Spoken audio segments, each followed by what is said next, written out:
আসসালামু আলাইকুম ওয়া রাহমাতুল্লাহি ওয়া বারাকাতুহু। আজকে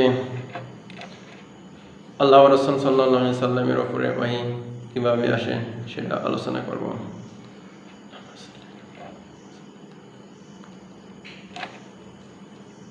ইব্রাহিম ওয়া আলা ইব্রাহিম ইন্নাকা হামিদুম মাজিদ।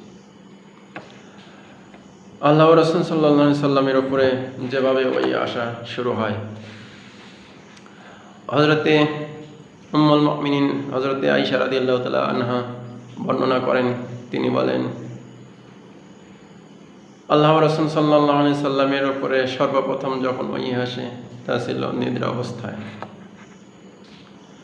ঘুমের ভিতরে ওহী আসে, স্বপ্নে ওহী আসে।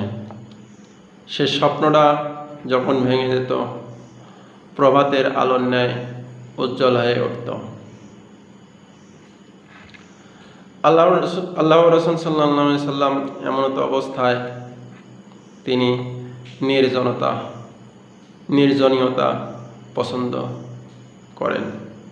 তিনি হীরা গুহায় বেশ কিছুদিন ইবাদতে মগ্ন ছিলেন। আবার আপন পরিবারের নিকটে এসে হযরতে খাদিজা রাদিয়াল্লাহু তাআলা আনহার নিকটে এসে কিছু খাদ্য সামগ্রী নিয়ে যেত। নিয়ে যাওয়ার পরে যখন এর আগে এক নাগারে বেশ কয়েকদিন হীরা গুহায় ইবাদতে মগ্ন ছিলেন। এভাবে যখন ইবাদতে মগ্ন ছিলেন,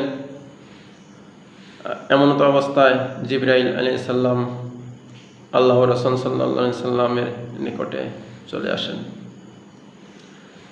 চলে এসে জিবরাইল আমিন বলেন, পাঠ করুন। আল্লাহর রাসূল সাল্লাল্লাহু আলাইহি সাল্লাম বলেন, আমি তো পাঠ করতে জানি না। আল্লাহর রাসূল সাল্লাল্লাহু আলাইহি সাল্লাম তিনি বলেন, যখন এই কথা বললাম, আল্লাহর রাসূল সাল্লাল্লাহু আলাইহি সাল্লাম জিবরাইল আলাইহিস সালাম আমাকে একটু জড়িয়ে ধরে চাপ দিয়ে যখন ছেড়ে দিল, তখন আমি একটু কষ্ট পেলাম। ছেড়ে দিয়ে বলল, পাঠ করুন। আমি উত্তর দিলাম, আমি তো পড়তে জানি না। আল্লাহর রাসূল সাল্লাল্লাহু আলাইহি সাল্লাম বলেন, দ্বিতীয়বার যখন আমাকে চাপ দিয়ে ধরল, তখন আমি একটু বেশি কষ্ট পেলাম।